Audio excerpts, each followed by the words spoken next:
nokungabonwani nakuba kuyizihlalo zobukhosi noma imibuso noma izikhulu noma iziphathimandla konke kwadalwa ngayo kwadalelwa yona. Hallelujah. Ifuneka kanje nge-English uzofunda nge-version yami. Ithi Christ is the visible likeness of the invisible God. He is the firstborn son, superior to all created things. For through him, God created everything in heaven and on earth, the seen and the unseen, things including spiritual powers, lords, rulers, and authorities. God created the whole universe through him and for him. Hallelujah. Amen. Lana umbhali wale ncwadi ubhala ngoJesu Kristu ukuthi konke uNkulunkulu ayekudalile wakudala kuyena, wayekudalela yena. Hallelujah. Konke kwakudaliwe kwakudalwa ngaye, kwadalelwa yona indodana yakhe. Hallelujah. Bese masiya kuGenesis siya ku chapter 1 verse 1 to 3. Masinga nje lapha mangathola ozomfundela uGenesis because le ncwadi zizo-correspond. Hallelujah. Chapter 1 verse 1 to 3. Noma ngayifunda. Ekuqaleni uNkulunkulu wadala izulu nomhlaba. Umhlaba wawuyihlane elingenalutho. Kwakungubumnyama phezulu kodwa. Kepha umoya kaNkulunkulu wehla wenyuka phezulu kwamanzi. uNkulunkulu wathi makube khona ukukhanya, kwaba khona ukukhanya. Hallelujah. So siyathola la le ncwadi lezi zo2 ziya correspond. Hallelujah. Ngoba masithola sithola sasinga understand, sizwa nje kuthi uNkulunkulu wadala izulu nomhlaba, sesizwa ke ayusufikile uJesu yazalwa in. Kodwa ekuhambeni kwesikhathi the more sikhula ekumazini uNkulunkulu siyabona ukuthi ngalesikhathi uNkulunkulu edala konke uJesu wayekhona. uJesu wayekhona kwakusukela ekuqaleni. Shuthi maye creator yonke into ayicreator wayecreator enaye, eyicreatela yena. Hallelujah. Siyabona uma kuhamba isikhathi sifunda sihamba uJesu usibiza ngokuthi siyizoba yindlalifa kunye naye. Shuthi leyo nto yonke leya created uJesu, nathi we are part of that creation. Hallelujah. Sikhona lapho kuleyo creation uNkulunkulu eyidalela indodana yakhe eUJesu Kristu, naye ekhona lapho ngaleso sikhathi ekudala konke lokho edalela yena uJesu Kristu. Hallelujah. Lo namhlanje sizomcelebrate. Hallelujah. Lo esithi namhlanje uye silandela yena konke ayekwenza ngemvimbo yakhe saphulukiswa, sisindiswe ngenxa yakhe. Hallelujah. Konke okungaphansi kwemthunzi welanga kwadalelwa yena, nathi asibekelwanga ngaphandle, siyiphathi yayo yonke le creation. Hallelujah. Amen. So siyathola lapha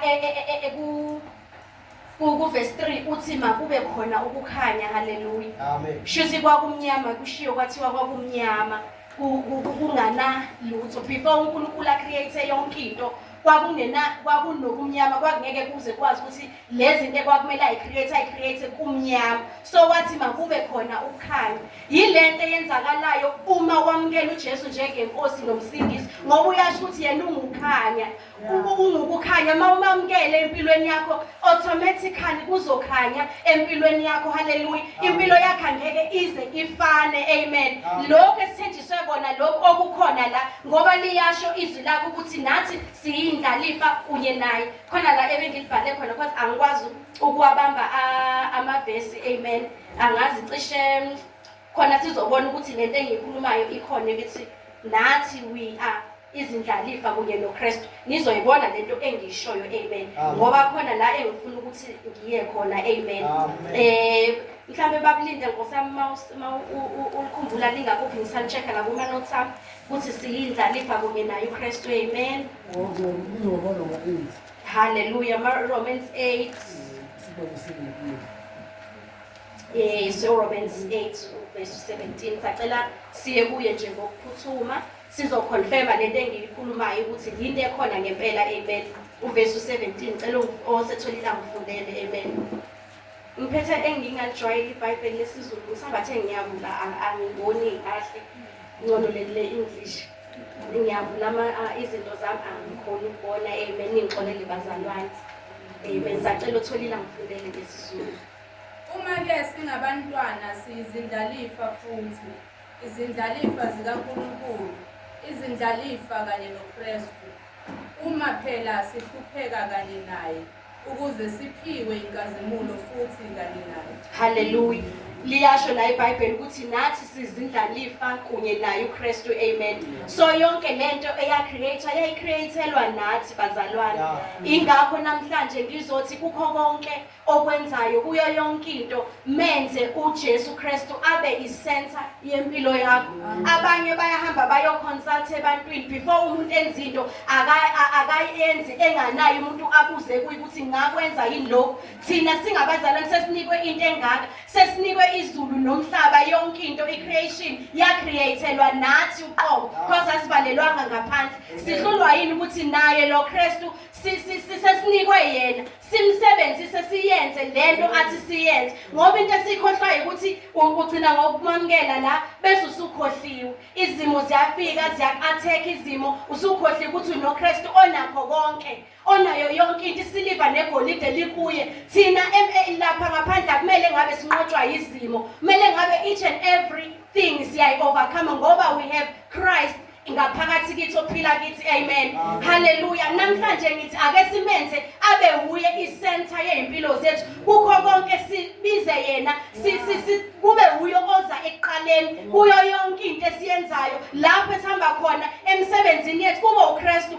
singacashi ngoba sinalento yokuthi singabaze sihlehlele emuva singamakhola umuntu angafuni ukuthi aziwe ngenxa yokuthi amakhola siya-attackwa kakhulu thiwa ninavela nikho right ngathi anisile nasemakhanda uthi ugcine nawe usublenda nabantu ukuthi usaba ukusho ukuthi ngisindisiwe mina ngumntana kaNkulunkulu ngama uthi uyakhuluma uyabeka umbono ubeka uthi hayi uNkulunkulu kanje bathi ayisuka in ake simqhakambise simlethe phambili uKristu haleluya ngoba uyikho konke if we have him sinako konke lokhu okwakhe okwadalelwa yena nathi we are part of it hallelujah.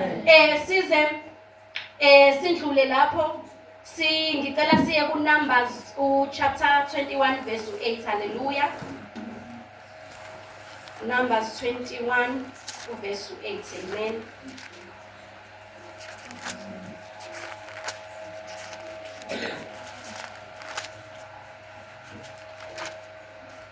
Osetholile ngiyacela angifundele.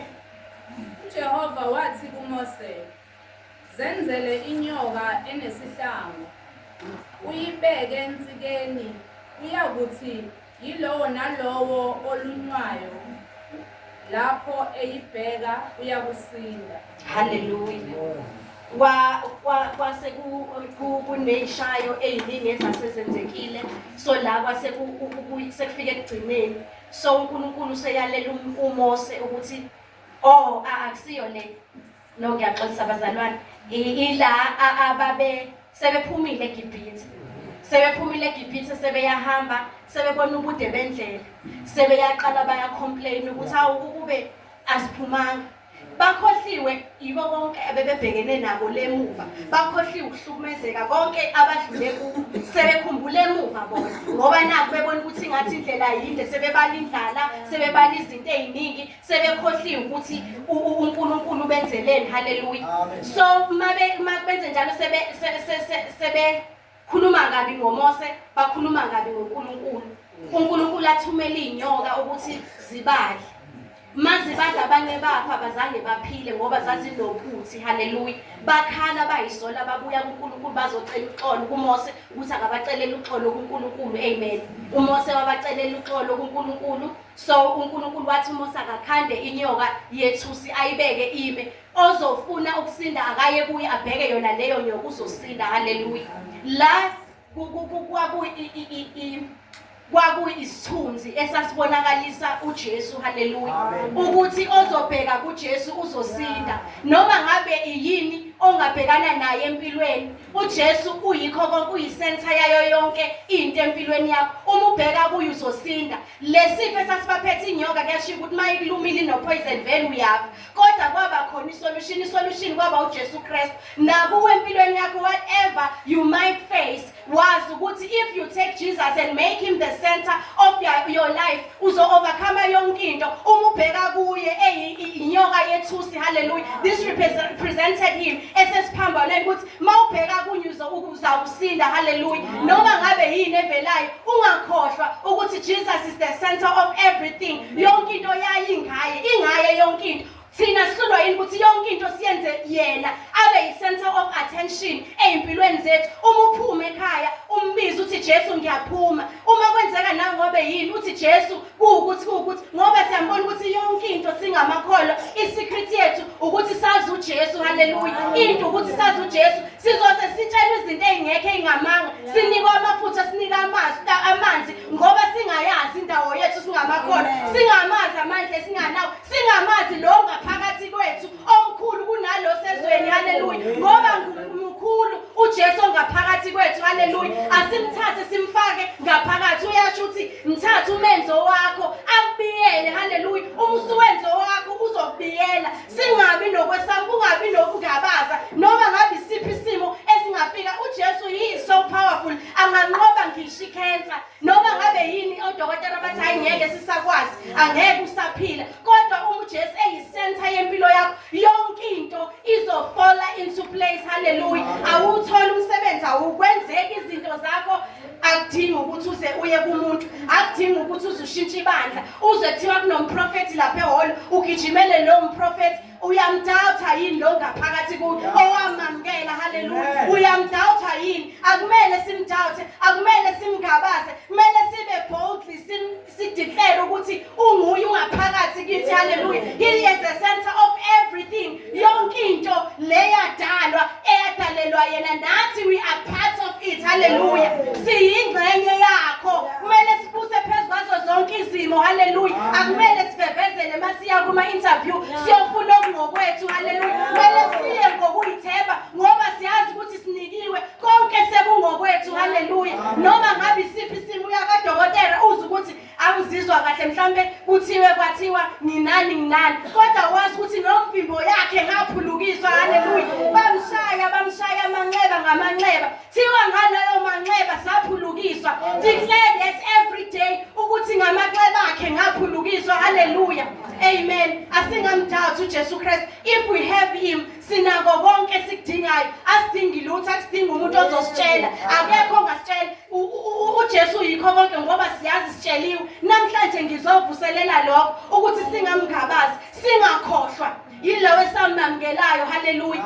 Abanye baze basho ukuthi ngimuzwe gida ngaphakathi, amen. Uma usunaye sesebenza sehlala ngaphakathi, uzomuzwa noma ungabe kuphi ukuthi uyagida ngaphakathi, noma isimo singaqhamuka kufika indumiso.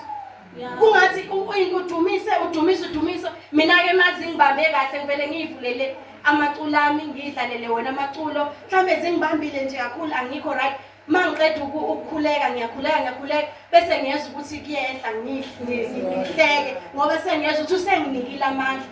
Uyasebenza umoya ngcwele bazalwane, uyasebenza. Siyekeni ukudlala bazalwane, asiyekeni ukudlala uze ngoba nakho uza nje ungezwa lutho. Ake silalele, ziningi izinto ezifundiswa la ekhaya, amen. Kuningi ene ake sizame ukuthi sizenze lezi zinto. Mina ngifunda okuningi because bekunalento yokuthi mhlambe amandla kumfundisi othile uhambe ayokubeka izandla kukhulekele, bese ke nawe uyazizwa ukuthi isigora ngoba kusasuya ku-interview umfundisi kusengikhulekelile, amen. Safunda ukuthi amandla kuwe konke kuwe konke, waze washo umfundisi wathi lokho enginako nani ninako, lokho enginakho nami ninakho, hallelujah, amen.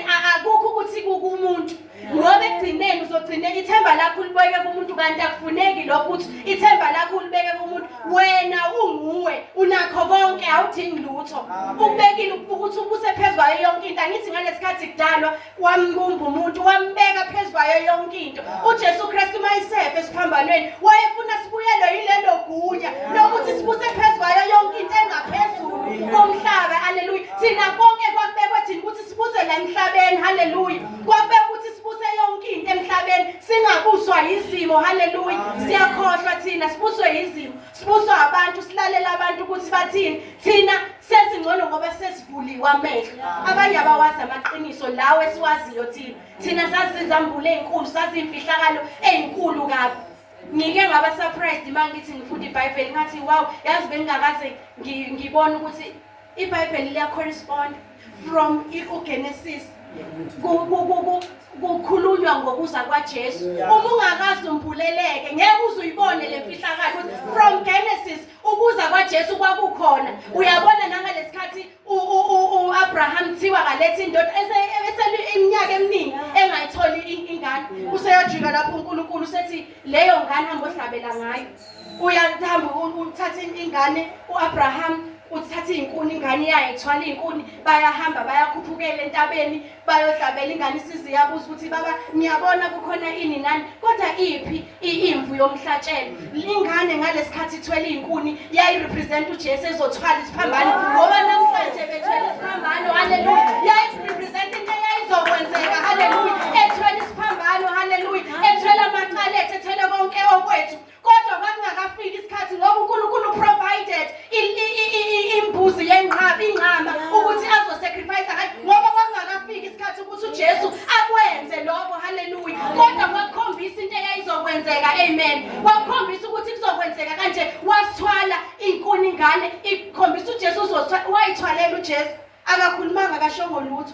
Eyithwele izono zethu engadeserve engenacala. Kwathi nanoma kwenzeka ukufika kwakhe akafikanga nje ngokujwayelekile kodwa wafika through umoya ingcwele ngoba kwakufanele abe holy angabi umuntu ochaphazelekile ngesono. Wathatha izono zethu wayithwala. Haleluya. uNkulunkulu waze wahlehla uma eseyithwele. Yabona ukuthi kwakukubi kanjani bazalwane. Kwakukubi ngoba noNkulunkulu wayengasakwazi nokusondela ambheke ngoba kwasekukubi esethwele izono zethu. Haleluya. Sinaloyo Jesu, uJesu osithandayo sinakekelayo. Haleluya. Sinaloyo Jesu owadela yonke into. Wayenayo uNkulunkulu bedala yonke into kodwa wayishiya ezulwini wehle emhlabeni ukuthi azosikhombisa ukuthi kuphila kanjani, azosihlahlela indlela. Haleluya. Amen. Manje siswele ini masingalahla leyo Jesu. Haleluya. Asibhekeni kuye ngaso sonke isikhathi njengalabantu abathi mase besenkingeni belunywe ile inyoka bemelwe ukufa kodwa wayenza indlela. uNkulunkulu wathi bhekani lapha esiphambanweni nizosinda. Haleluya. Amen. Haleluya. Ngizobuyisa lelo themba bazalwane. Hallelujah. uJesu yikho konke. Haleluya. Amen. Oh haleluya. Amen. Ngizocela ngiyaxolisa nje angijwayele ukuvula lona amaningi kodwa namhlanje ngizowavula ngithole ezinye izinto kule insuku. Manje ngifisa ukuthi ngathi ngiyayibona lento engiyibonayo sibone ukuthi sinenhlanhla kangakanani ukuba noJesu because abanye abantu abayi-understand.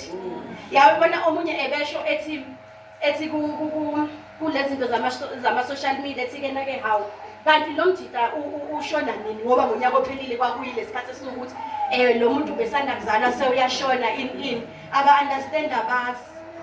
Lokho yakudala ngangicasuka ngithi awuwayi lona azokhuluma kanjena kwenze njani wayi akaza ka-understand. Bayamangala ukuthi kumele ngaba nijabuli nigxumagxume nilungisa amahili laphayana omunye umntwana eshonile. Thina siyazi ukuthi senzelwe into enkulu lapha, senzelwe isimanga thina. Haleluya. Senzelwe isimanga sasuswa zonke izono zethu kwaqhephuka umhenqo wekhethini. Haleluya. Ukuze sikwazi ukuthi siyiyele thina ngokwethu siyokhuleka kuNkulunkulu sicele sikufunayo simdumise ngendlela esifuna ngayo ngoba kudala wawungavumelekile ukweqela ngale. Haleluya. Umpristo wayeqela ngale ethatha izicelo nezikhalazo nano zonke izinto zabantu aye ngale ethatha izimvu nezinqama zihlatshwe kwenziwe ini kwenziwe yonke lento eyayenziwe kodwa kwathi masefika kwasuka lento eyayisihlukanisile sesiyakwazi ukuyiyela. Yini sivilapho ukuthi siyokhuleka kuNkulunkulu? Sifuna ukuthi sizwe ngabantu, sifuna ukuthi sizwe ngabantu ukuthi senze ini ngoba sinako konke, sinikiwe yonke into la entendeni yesandla sethu. Amen. Amen.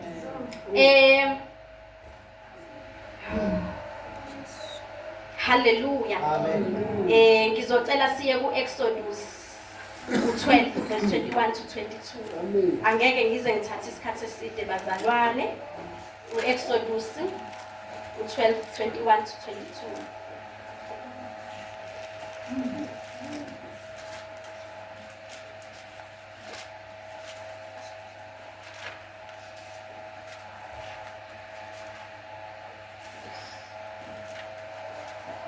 Osetholile ngisacela ngifundele.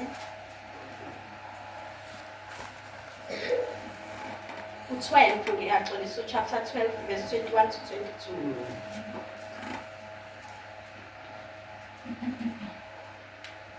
uMose wayesebiza amalunga kwa-Israyeli wathi kuwo, hambani nizithathele amawundlu ngokwemindeni yenu nihlabe iPhasika. Nothatha isithungu sehisophi nisicwilise egazini elisemcengezini. Nibhece ikhothamo nezinsika zombili zomnyango ngegazi elisemcengezini. Akuyi kuphuma muntu emnyango waleyo ndlu kuze kube sekuseni. Hallelujah. Amen. Sizoyibamba le bese siyangale kuJohn chapter 19 verse 28 to 29.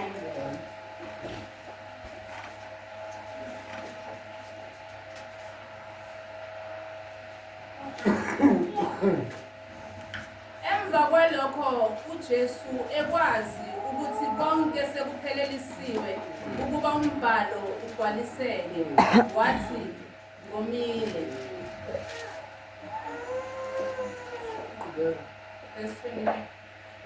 Kwakubekiwe khona isitsha sigcwele iviniga, khona bachoma ilula ligcwele iviniga othini lwehisophi, baliyisa emlonyeni wakhe. Kwathi ukuba uJesu awamukele uviniga, wathi ufeziwe, wagelisa ikhanda wafa. Hallelujah. Siyabona la ku-Exodus ngalesikhathi i-first Passover. Hallelujah. Amen. Ngangilibe ngiyibuza ukuthi hawu ngoba kuthiwa siya ku-Good Friday, hawu manje laba bathi i-Passover kuchazani lento ye-Passover? Ngingayitholi answer ukuthi kuchazani. Noma sengiyifunda le kuvele kube mnyama ukuthi hawu i-Passover manje kanjani? Lento ichazani ye-Passover? Kodwa kuNkulunkulu umfuna uyabekisela izinto ayimbule. Hallelujah. Amen. So la ku-Exodus kwakuyi-first Passover. Hallelujah. Amen. Wababiza wabayalela uMoses ukuthi bahlabe imvu iwundlu noma imvu noma imbuzi, cishe imbuzi. Angikwazi ukuthi lamagama la ekushiwo wona la ngesizulu. Amen. Kwathiwa akuhlatshwe imvu, angithi imvu, akuhlatshwe imvu, abathathe imindeni yawo bayivalele bayihlabe imvu bese bathatha lelo igazi leyo lalemvu bacwilise esihlahleni sehisophi bese bapenda kuma-doorpost. Kuyothi uma ingelosi yokufa ifika izondlula izophasa over kuleyo mizi ezothola kugcotshwe ngegazi. Hallelujah. Yileyo-ke i-Passover. Hallelujah. Sibone lapha engithe asifunde khona kuJohn, uJesu naye ukuze kufezekiswe umbhalo wale ndaba le eyesihlahla lesi, ekugcineni mayesebona ukuthi sekufezekile konke okwakubhaliwe okwakulotshiwe o-Isaya obani nobani sekushiwo sekufezekisiwe, wathi wonyiwe bathatha isihlahla lesi abasithatha laphaya ukuthi bagcobe kuma-doorpost, bathatha the same sihlahla basigcoba bamnika sona kurepresenta lento ekwakushiwo kwathiwa izokwenzeka. Hallelujah. Wafezekiswa umbhalo, yonke into uJesu kwakumele yenzeka, akuyikho into eyenzeka ngephutha ukuthi ngoba uplan A akasebenzanga kuzosebenza uplan B. Yonke into kaNkulunkulu icebo lakhe lisebenza ngendlela okwakumele kwenzeke ngayo. Yonke into uNkulunkulu usuke enendlela yokuthi yenze ngayo. Even empilweni yakho noma ngabe kuthiwa isimo esinzima, wena fika kule ndlela yokholo yokuthi ungathi why mina, kungani kwenzeka kimi mina, izinto zami zingenzeki ngesikhathi, zithatha isikhathi. Yonke into uNkulunkulu yenza ngesikhathi sakhe. Mhlawumbe usakubona ukuthi une-pride, angeke azakunike ngesikhathi esifanelekile ngoba uyakubona ukuthi angeke uyisebenzise ngendlela efanelekile izinto zakhe, ingakho engakakwazi ukuthi akunike amen. Mhlambe sobona ngawo uhamba lapha phezulu ungasasazi, ungasezi nala esontweni, ubucela la imkhuleko sikhulekise, uthola imoto, udlula ushunqela, uyabona, uyazi inhliziyo zethu ekujuleni, haleluya. Ake sifunde ezinye izinto kukho konke okwenzakalayo. uNkulunkulu umcela ukuthi ngicela ungiphe ukuhlakanipha noma ngabe isiphi isimo engidlula kuso.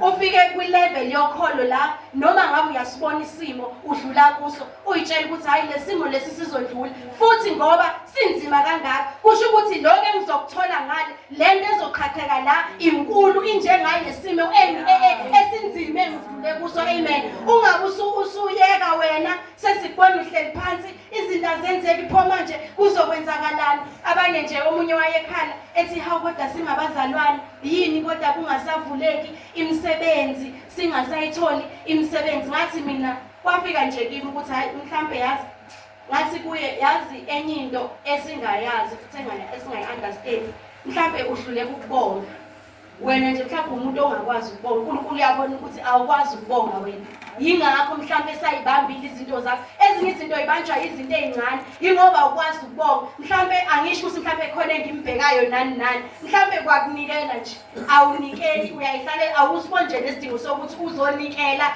ulethe lokho kufanelekile, because siyawazi ama-principles ukuthi uma ufuna kuphindaphindeke lokho okufunayo kumele udele okuthile. uNkulunkulu qobo lwakhe wadela indodana yakhe kwakuyiyo yonke, wagena thina sonke ngoba sila. Pho manje sizohlulwa yini ukuthi silandele kulezo inyathelo? If ufuna into ofuna iphindaphindeke empilweni yakho nawe kube khona okudedelayo, wena ufuna konke kuze wena futhi kuqala usuyakhala usuya kuNkulunkulu, uyabuka nje uNkulunkulu ukuthi wena nje kusabanje into ezincane nje ukuthi izinto zakho zibe right.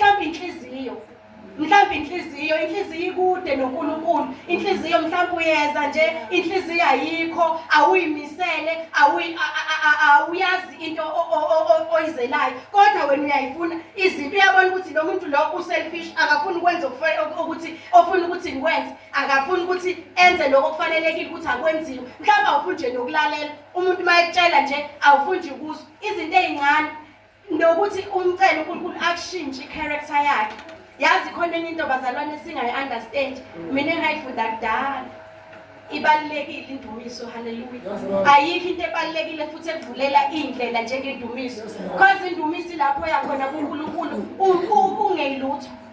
Mhlawumbe umuntu uyabuke nje ukuthi nabo-ke sebekhala lapha phambili oZilidi noMamzwane, hayi sebeqalile-ke le drama yabo. Masikhala suke sikhaliswa ukuthi senze izono nakuthani nanini awukhaliswa izono.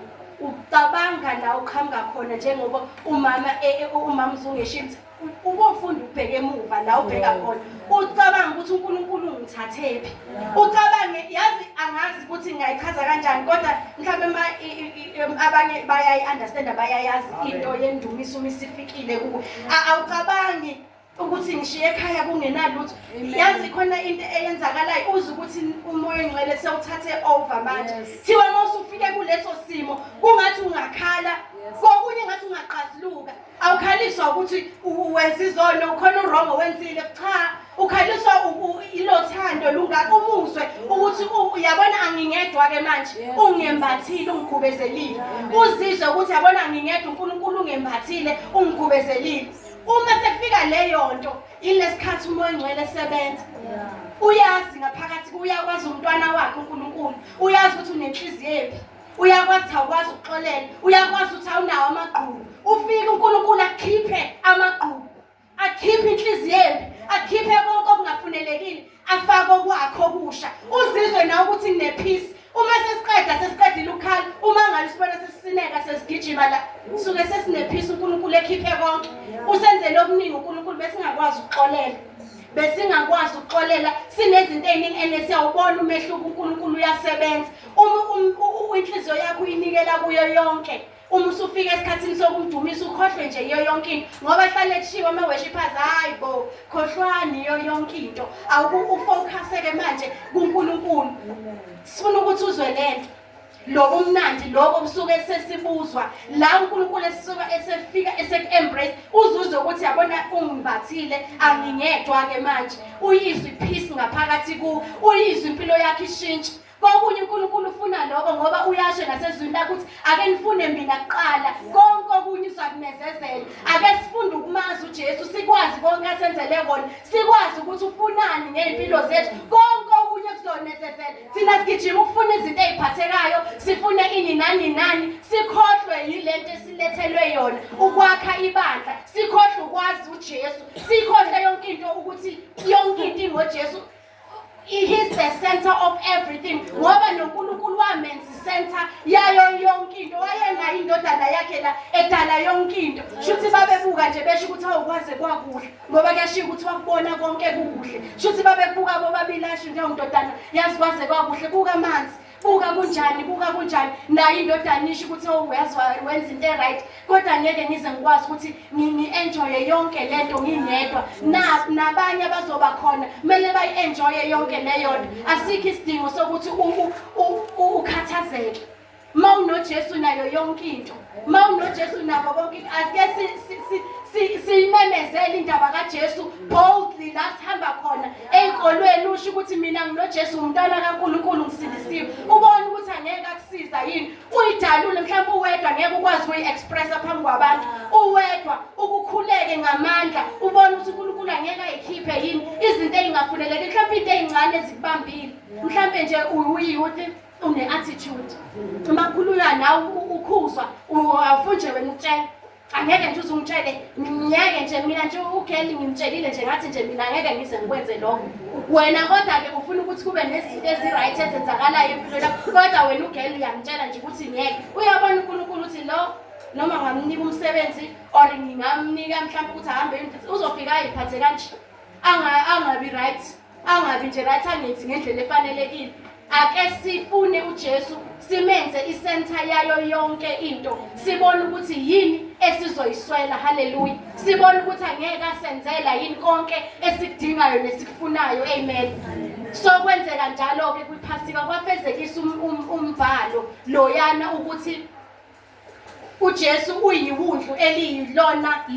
Ngalesikhathi sekwenzeka konke babengamkholwa mase bembona sefikile, babebona le mbhalo le thina siyayiqabuka nje, siyayiqala ukuyibona. Bona yayibhalwa laba bako-Old Testament bayibhalwa bebekhona, laba bangapha kwi-New Testament bayifunda bayazi, kodwa mayisefikile phakathi kwabo azange baze bambone. Asingabi njalo-ke nathi ukuthi mase sesimamkelile singabe sisamrecognize, singasamboni. He is the same God owakwazi ukuthi athulise ulwandle luzamazama. Uye loyo Nkulunkulu uJesu, haleluya. Uloyo Jesu owayevula amehlo eyimpumputhu, owavusa uLazaro. Uye lo Jesu esamamkelayo, haleluya. Angakwenza naseyimpilweni zethu, angasenza nathi ukuthi sikwazi ukwenza. Ngalesikhathi efika wayefikela kona ukuthi azosikhombisa ukuthi nani ningabantu ninamandla angakanani, niphiwe lamandla azobuyisela konke okwalahleka lapha e-Eden. Haleluya. Azosibuyisela konke ukuthi nazi izinto zenu, nakho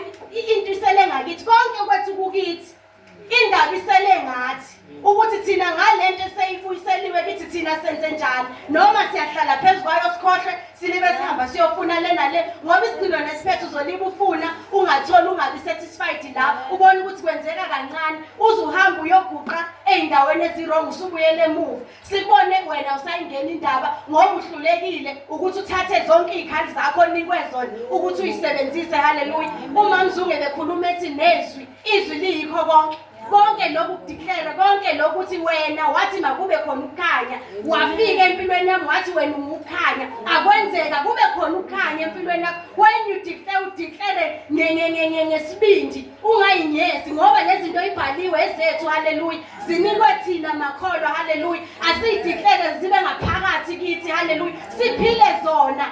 Konke kuzoba endaweni yakhona kwenzeke, haleluya. Sikwazi ukuthi simkhonze uNkulunkulu, sibe right, sibheke phambili, sikhohle nje izinto eziningi. Khona abanye abafika kule ndawo yokuthi aze abheke ukuthi how ubani, kodwa bona bakhonza uNkulunkulu abanye, kodwa izinto zenzeka thina yini. Mina kwake kwangifica lokho ukuthi ngibe kulelo zinga, kodwa ngakhula uNkulunkulu wangibonisa nala ngangenzi khona ukuthi hayi la nala ngabona. Wangisiza futhi ukuthi ngikwazi nokusiza nabanye. Usisi wami wafika kuleso simo, wafika nala athi-ke kodwa nje oyibani mosibona i-right impilo yabo kodwa nje abakhonzi futhi ngezwa kuthiwa ubani wamthatha wamusa kuphi kushuthi yiko lokho kwamenza ukuthi azashade aphinde athole umsebenzi. Ngathi hayi ungalinge kuyithwalise lo mthwalo-ke sise ayikho leyo. Wena nje awukubheke lapho course mina ngase ngiyibona vele inkinga yakho ukuthi kuphi kodwa ngizange ngikwazi ukuthi ngimtshele. Kodwa nje ngangiyibona inkinga yakho ukuthi mhlawumbe ilokho okukubambile wena. Ezinye izinto yizo izinto ezisibambile ey'ncane ukuthi sikuthole lokho esikufunayo kusenza ukuthi sishabasheke singakwazi ukuthi simkhonze kahle uNkulunkulu. Ngoba kokunye ugcina umuntu angasenza esontweni, hayi ngeke ngize esontweni angisebenzi nje ngizonikela kanjani. Akushiwanga ukuthi waza esontweni ngoba uzokwazi ukunikela ngokuyidela nje uze wena ukuyinikela ubuwena. Yiloko kubalulekile uNkulunkulu akufunayo. Hallelujah. So namhlanje ngisho njalo ngithi let us make Jesus the center of everything. Asimenze abe yikho konke kithi. Singakhohlwa namhlanje usenzele into enkulu kabi. Hallelujah. Usenzele into enkulu kabi. Wadela konke lokho ayekudalile emhlabeni, ezulwini wehla wezemhlabeni, wazophila waba esenyameni, wahlala waphila nabantu, wazalwa njengomuntu kwaze kwafika isikhathi sokugcina cause wayazi ukuthi isiphetho sofika. Noma abafundayeli bebatshela babengayi-understand ukuthi usazohamba usuke eduze kwethu ngoba kwenze njani. Kwakumele kwenzeke konke okwakumele kwenzeke ngoba kuyashiwo nalama sebedla ku-Exodus bedla le nyama kwakumele bayidle kwathiwa bangawaphuli amathambo ayo ngoba kwakurepresenta uJesu. Ngalesikhathi bembethe konke lokho ababemenza kona alikho nelodwa ithambo kuye laphuka. Hallelujah. So nje yonke into yayikhombisa ukuthi lokho kwakwenzeka yinto kwakumele yenzeke. Hallelujah. Nawe itshela ukuthi yonke into fall into place ngesikhathi esifanelekile. Mina nje focus yami angibheke nje kuJesu engumhlengi wami. Hallelujah. Angikhohlwe izinto ezinye eziningi, ngikhohlwe ukukhathazeka, ngibhekele uJesu. Hallelujah. Ukhohlwe yiyo yonke into, ubheke uJesu. Hallelujah. Ubone ukuthi impilo angeke izikushintshele yini, ubone ukuthi angeke izinto zifall into place. Ukhohlwe yiko konke, ukhohlwe ukubuza imibuzo eminingi engakufuni, ukhohlwe ukuthi mina kwenzeke ngoba kwenze njani. Isiyafika leso simo kwabanye, ubona iminyaka iyahamba, uyabona iminyaka iyahamba kwenzeka izinto akwenzeki inani. Hawu kodwa ngiyakhonza njalo ngisesontweni kungani? Cha, khohlwa nje iyo yonke leyo nto. Awukubheke nje uJesu, ube busy nje ngezinto zendlu yaNkulunkulu. Angithi indlu yaNkulunkulu la, ube busy ngezinto zendlu yaNkulunkulu, uhambe uyobiza abantu ubalethe endaweni kaNkulunkulu. Mhlambe inaloka awukwazi ukukhuluma nabantu babize endaweni kaNkulunkulu asize sizokhonza uNkulunkulu. Kunezinto ezithile nje ezikwenza uqhele noNkulunkulu. Ake sikhohle sithathe uJesu simenze abe yikho konke kithi. Hallelujah. Asike sithathe uJesu simenze abe yikho konke, sikhohlwe yikho konke, sibone ukuthi angeke asenzela yini konke esikufisayo. Hallelujah. Sengiphelela lapho bazalwane ngishilo ukuthi angeke ngibe mude kakhulu. Hallelujah. Bengiphethe nje leyo